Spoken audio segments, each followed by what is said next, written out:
But law of increasing returns says if I continue to move forward expecting great things, then I get an increase.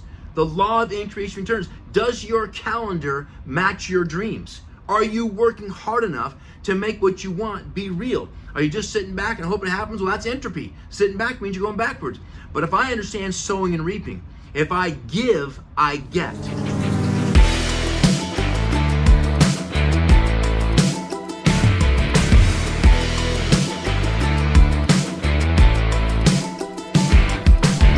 You're listening to The Man Maker Show. Welcome to Season 1 with your host, Brad Walgamon.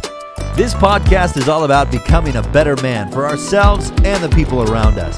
So if you enjoy this episode, whether you're on your way to work or mowing the lawn, make sure to share this with somebody, like, and subscribe. Well, I hope you're ready, because here we go.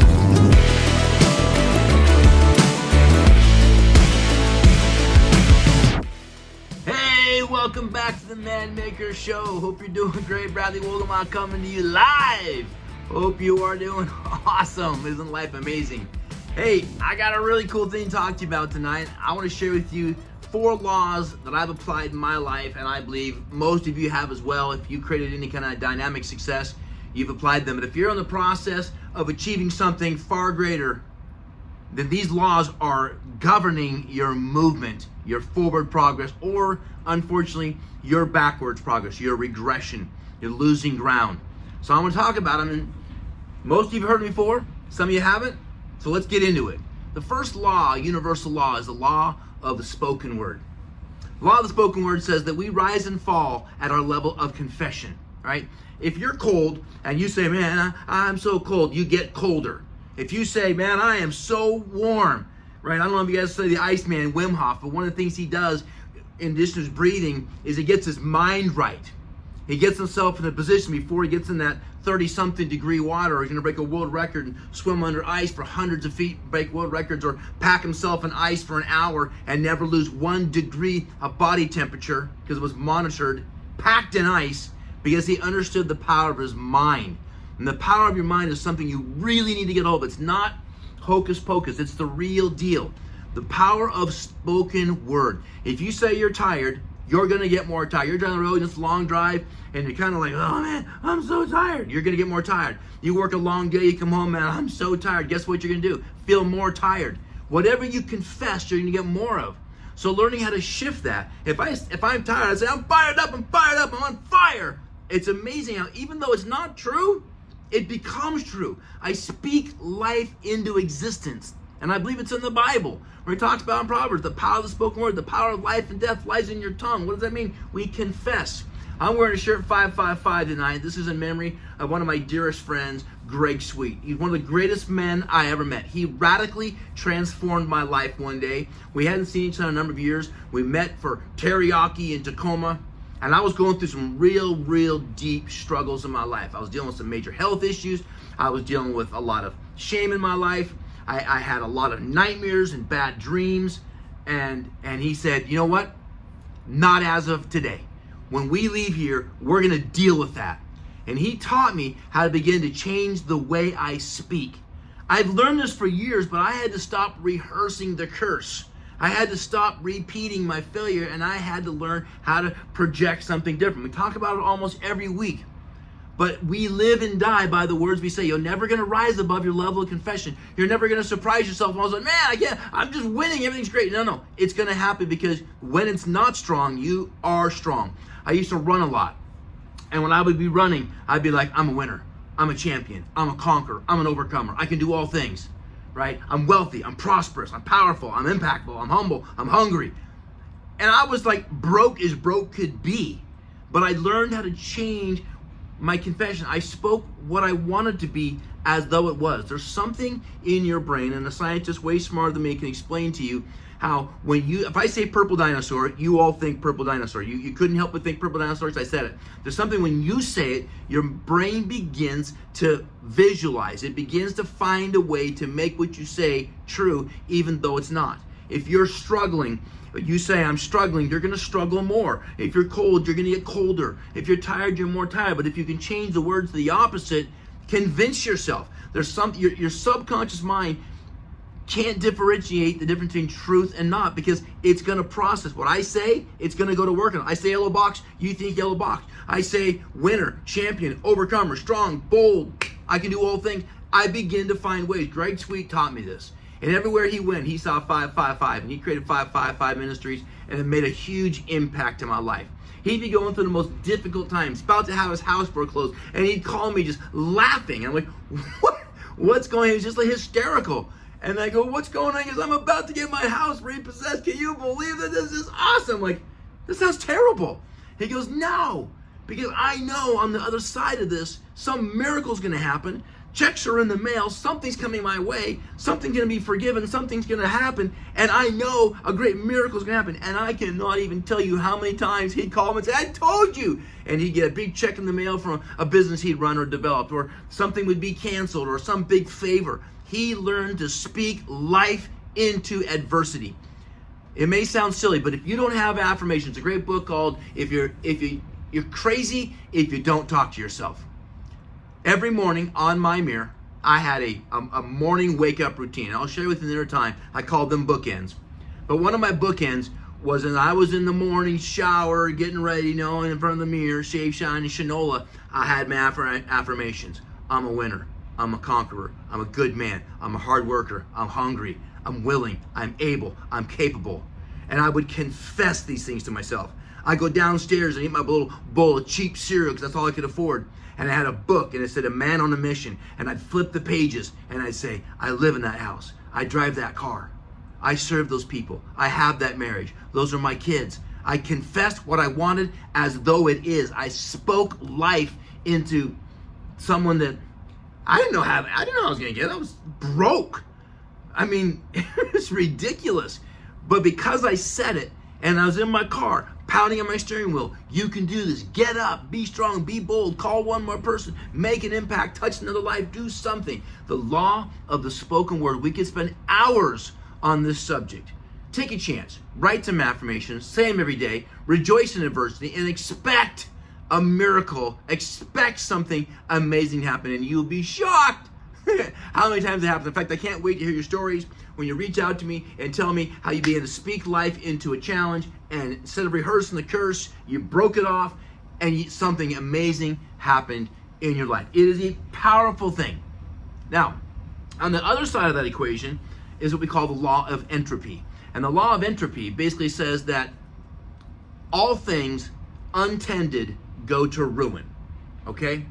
So wood will rot if it's left untended. Metal will rust if it's not tended. If you don't take care of your body, you will get stiff, you will get heavy, you will be unhealthy if you don't proactively take care of things. The law of entropy says if things go untended, they go to ruin. Your garden doesn't grow fruit and vegetables unless you tend to it. What does it grow? Weeds. What does your brain grow if you don't feed it? Right? It goes into ruin. It goes into fear and doubt and frustration and ultimately depression and some things even worse than that. Why? Because the law of entropy is real. If we don't go to work, we don't stay neutral. We don't stay average. We're always moving through the scale. You're going up or you're going down. And the power of the spoken word is what changes that balance. If I don't confess what I want as though it is, I live by default in the law of entropy. We know that when bones break, they grow back stronger than before. Why is that? Because you went and did something with it. But if you never took care of that broken bone, if you never got healthy, if you didn't change your diet, didn't change your exercise, didn't do some stretching, it would continue to harm you throughout your life. And a lot of people will get in recovery and they'll get just far enough the pain goes away and they stop staying with it and they move back in entropy because you're never equal, you're never even. You're always moving up or you're moving down. You have to learn how to shape this in your life, because if you don't, you're in a tough spot. Okay? The third law I want to talk about is the law of increasing returns. And it's real, folks. It is real. Some people call it the law of sowing and reaping. Some people call it karma. But if you do good, you get good. If you're in a good mood, people are in a good mood around you. You could be in a great mood and be around someone in a bad mood, but because you're so positive, their mood doesn't affect you because you're in a different place. But law of increasing returns says if I continue to move forward expecting great things, then I get an increase. The law of increasing returns. Does your calendar match your dreams? Are you working hard enough to make what you want be real? Are you just sitting back and hoping it happens? Well, that's entropy. Sitting back means you're going backwards. But if I understand sowing and reaping, if I give, I get. If I want to increase the quality of my life, I increase the quality of people around my life. We've talked about earlier, if you want to make more money, increase your value, serve more people, make more impact. The law of sowing and reaping is real. And if you sow negative, you're going to get negative. If you sow discord, you're going to get discord. If you sow love and joy and hope and gratefulness, there's a saying that he who has the most hope has the most influence. That's sowing and reaping. Sow hope. What happens? You have increased returns. It's kind of like tithing. If you give, it's amazing how blessings come back to you. You're just think about it this way. You're like at Costco and you're going to get a parking spot and you see someone's waiting. You're like, you know what, bro? You take that spot because I can afford it. I'll find another one. I also know that by doing good and sowing good, I'm going to get good. It's not necessarily a business deal. I just know how it works. The increasing returns is real. And if I'm negative, or if I'm pouty, or if I'm easily influenced by social media or negativity or the election or Republicans or Democrats or liberals or conservatives, if I'm allowing that to create a bitterness in me, then guess what? I'm going to have an increased return of bitterness and negativity and fear and anger and resentment and division.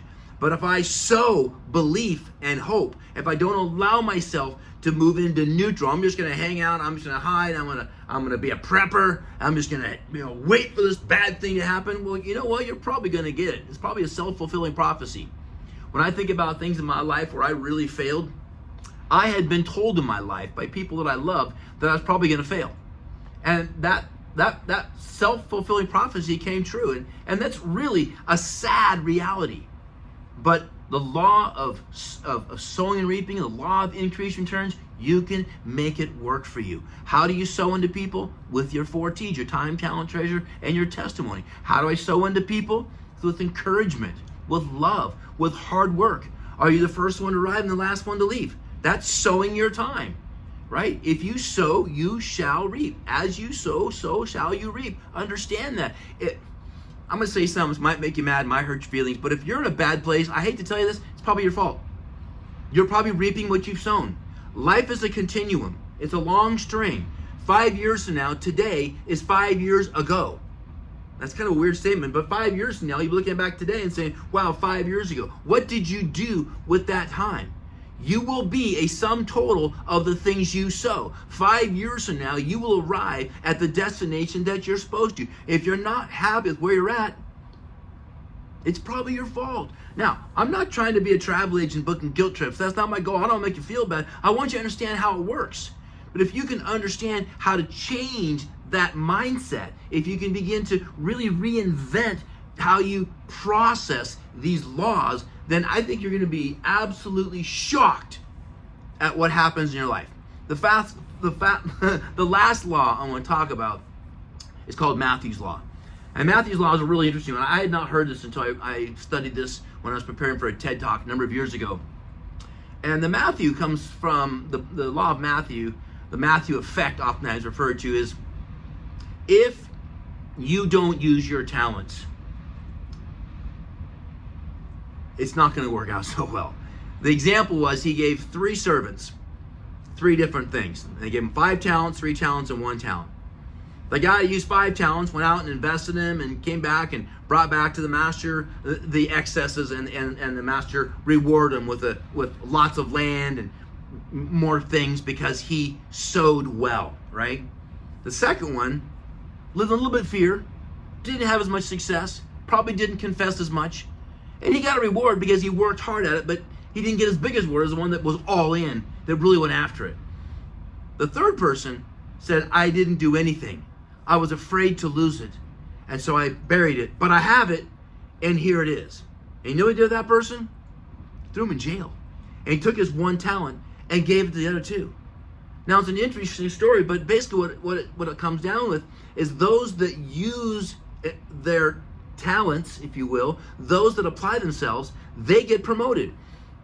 When I coached Little League, we all would have a draft, and we'd pick our players, right? And then we'd have a season, and we'd teach the kids the best we could. At the end of the year, there was a thing called the All-Star team. Now, who got promoted to the All-Star team? The best 12 to 14 players in the league. Interesting. They got promoted, okay? Sometimes they didn't start the best. They just had the greatest amount of improvement. And guess what? At that level, they got a better coach. And then from the district championship, they get promoted into select teams where they had even better coaches. And then they get on these national teams and go to the USSSA championships or what have you. And now they're even better coaches. Then you get into high school and they're even better, in college and better. I had a young kid I coached years ago, his name was Michael Conforto. When he played for me, he was average. He wasn't that great. He was fast, he had a little bit of talent, but he wasn't that great, but he had a real motor. And one day in high school, he got recognized by the coach at Oregon State, one of the best baseball programs in the country, the Oregon State Beavers. And they recognized something in him, and they picked him up for their school, and he became one of the best prolific hitters in the history of that college, to a point where he got drafted and now has made millions of dollars in Major League Baseball because he kept getting promoted just enough to get better coaching, better mentorship. As I've moved through business and I moved through levels of success, I got around greater circles of influence, greater leaders. Therefore, I got more wisdom. And as a result, I got more success, more promotion in my life. And that got me to a level where I got a higher level of success. I suggest all of you develop what we call a COL, a council of leaders, that you get as many people around you that are doing better than you and you draw from them, that they give you guidance. They're counselors, a lawyer, an accountant, someone in your health, a trainer, a nutritionist, something of that nature, someone to help with your mental energy, your psyche, someone that helps you under pressure. But you need to have people around you, help with your marriage, help you with your parenting. Get people around you so that you are influenced to move up. If we don't, then by neutral, we move down. The Matthew effect basically says that as you move in and you get promoted, you get a higher level of influence. You move up, higher level of influence. If you don't keep moving up, then you drop down and you move into the law of entropy and things work against you. But if you give your heart and soul, I can remember I was coaching these young kids, and we had a really, really good team. And I had a guy come out that was a major league coach / scout to come out and look at my kids. Now, they were little, 12, 13, 14. And you're like, well, what do they do with a major leaguer? Well, I wanted to see. So he came out to the field and meets the kids real quick, and he says, all right, guys, let's warm up, run 2 laps. And they run around the field, and they run around the field, and he goes, all right, great. Well, man, that was impressive. Good to see you guys. Can't wait for the future. Gotta go. And I was like, what? Okay. Okay. And I made a spin positive. The kids were like, what was that all about? We didn't take one ground ball. We didn't hit one bat. We didn't run the bases. We didn't show any talent. So I called him a little bit later when he left, and I said, what happened? Was it an emergency? You had to go? He goes, no. I want to see this kid, and this kid. And I go, why them? He goes, it's obvious, Brad. When those kids ran around the field, there was a couple of kids out front, and they were going to win. Even those warm-ups, they were going to be in the front. They were going to be noticed, and they were going to be recognized. The guys in the middle kind of want it, but not bad enough. And the guys in the back probably don't want to be there, or they think they're too good. And we know that hard work beats talent when talent won't work hard. I want to see this kid, and this kid. And I was shocked. They were not my 3 best players. But it turned out all 3 of those kids got college scholarships. All 3 of those kids got drafted into professional baseball. And a couple of them played Major League Baseball, like Michael and a few others. He recognized it was that when no one thinks it matters, it matters. And that's the kind of drive and grind that you need to begin to put into your life. Those that work hard get rewarded. They get recognized. I've sat with scouts at games, high school games, when my son was playing high-level baseball before he went to college. And I said, what do you look for? I mean, the kid's up to bat 3 or 4 times. He's going to get the ball hit to him 3 to 5 times. What are you looking for? He goes, I watch the dugout. I watch how they handle when they fail. I watch how they communicate with the kids. I watch how they handle their success. I watch how they react with the coaches. I see how they interact with the umpires. I'm looking for someone that is coachable. I'm looking for someone that is willing to take their talents and be promoted because of their effort and their desire. And so much of this is true. When I was a corporate recruiter and I was either replacing someone or helping finding some new person, it was the intangibles that employers were constantly looking for. They wanted a team player. They wanted a hard worker. They wanted someone grateful. They wanted to always early, leave late. They wanted that person that had an attitude of gratitude, that was encouraging. I mean, you need to have certain skills, but a lot of skills can be learned when you get around the right coach. We say in baseball, the one thing never slumps is hustle. Right? You may be in a hitting slump, a fielding slump, but one thing never slump is your hustle, your attitude. No matter what's going on, you can always be up. You can always be positive. You can always be putting something forward. If your talent's not there, then make sure your attitude's there, because honestly, they're probably watching that more. Now, in certain things, you got to have talent, but the talent will come as a result of taking what you do have and adding the hustle and the attitude of gratitude, the willingness to be coached and learn. I get this one kid, I won't share his name, but he was so talented. We went to the World Games in Mexico and we won the World Championship. This kid was unbelievable. Home runs, pitched the championship game, played shortstop, center field, whatever we needed. He was amazing.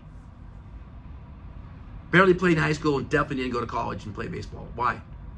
Because he was told he was so good for so long that it worked against him. He got lazy. He had more talent than anybody had ever seen, but he didn't have the work ethic. Another kid we had a chance to work with, his name is Bryce Harper. Bryce Harper is one of the most successful baseball players in Major League history. Amazingly talented. And I can remember coaching with him and around him and against him.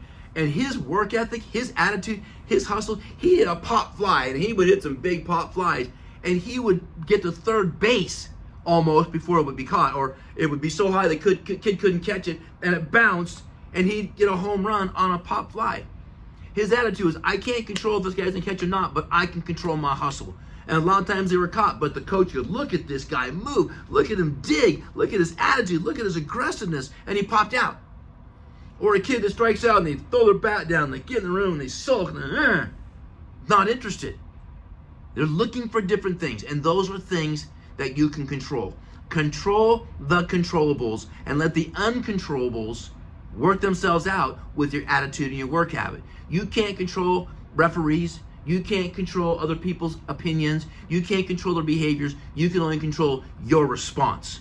We can react without thinking, but we can't respond without training. Prepare yourself for a 5-5-5 moment. Prepare yourself that when things get a little snarky in your life, that you're going to have an attitude, something great is going to happen. A miracle is going to occur, and I will find great prosperity, great promotion. Does it always work out? No. But only thing I can guarantee you for sure is if you never try, the one thing that will work out is failure. There's no such thing as playing it safe. Playing it safe means you're going to finish low and not well. Playing it safe, what's the old saying? You don't make a scalpel safe by making it dull. You make a scalpel safe by putting it in the hands of a trained surgeon that knows how to wield and yield that tool. Put yourself in the hands of someone that can coach you and lead you and guide you. Be a hungry, humble, ask questions, be eager to learn. This is how you make the Matthew effect work for you. These laws are real. You can control them. It isn't your birth, it isn't your age, it isn't your nationality, it isn't your height, it isn't your width, it is what motors inside you. We've all seen Rudy, the only player to be carried off the field, and he played one play, but they made a movie about him because he overcame so much adversity. Didn't have the physical attributes. The coach said to him, Rudy, there's a couple of things I know. Some guys are born with the body to be a great ball player. You're not one of them. I wish great talent had your heart, because it'd be amazing what they could do, because hard work beats talent, because talent won't work hard. But if hard work and talent come together, there's no limits to the levels of achievement in your life. That's how the Matthew effect works for you. The harder you work, more doors open. Harder you work, better attitude, better expectation, the more doors open up for you. You can control these things. This is part of being a man.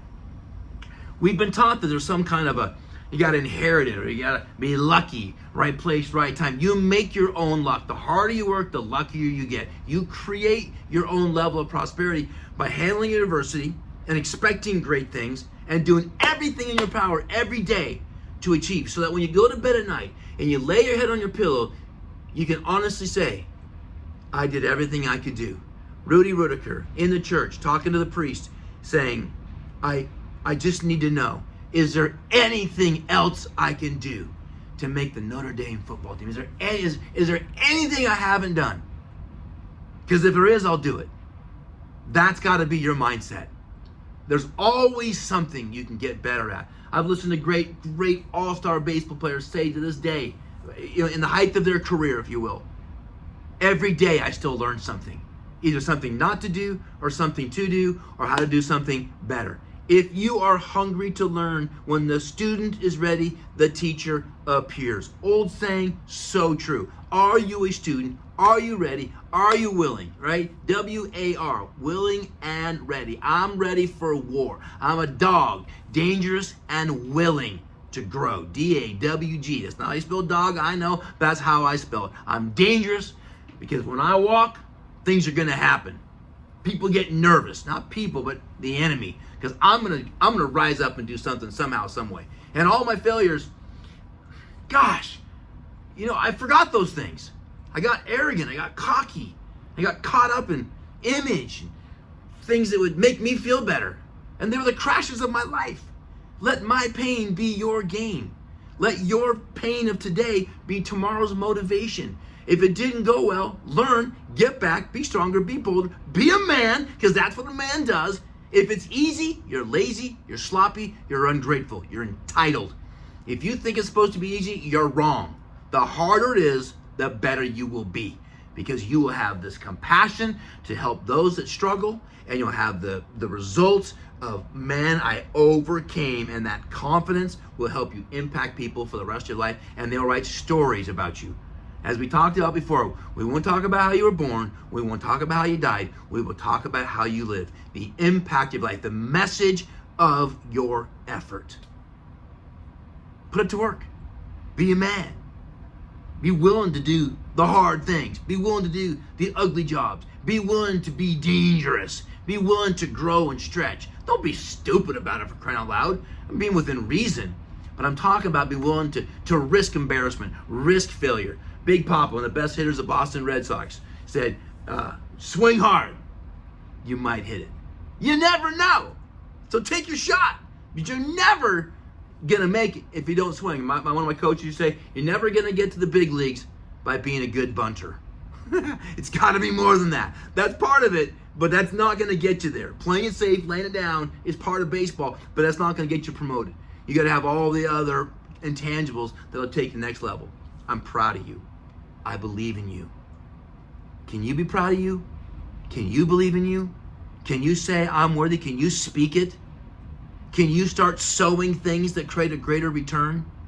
Can you reverse the law of entropy and move it into the law of growth? Can you develop that post-traumatic stress acceleration? Can you make the Matthew effect really come to work, that as you move forward, you get greater opportunities? Yes, you can. The only question is, are you willing? Decide today to be willing and do the things that most people wouldn't do, so that you can live as most people only dream of. Man Maker Show, out. Love you guys.